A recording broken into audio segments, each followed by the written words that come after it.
Здравейте хора, аз съм Хеламе. Тук с мен е Лайонов на TV. Познат като Ласло.bg. И днес ще се снимаме на Sims, където миналия епизод се случи ето това. Да, това е много странно, хора. Не е никак странно. Това е. Да, ще има бебето е чуляк Хевън. Тя ще почва да става по-дебела и по-дебела. Да, ще има бебе.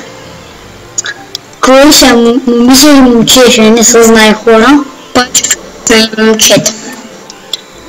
И още са хлубаца. Знаеш ли какво? Не трябва да тренира, трябва да си почива, за да не умре бебето. Не бе, според тя може да прави на практика.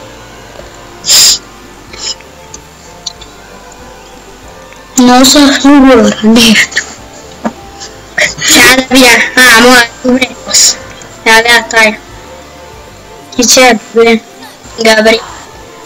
Аз съм Хема Монтой, тя е Габриела Монтоя. Може да кажа, ще да кажа,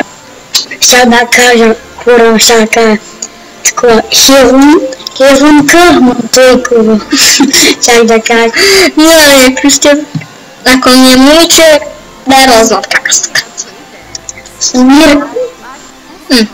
Не е Кристина. Кристина.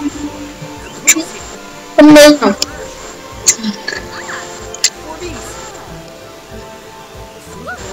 Иска да кара твоя пулка.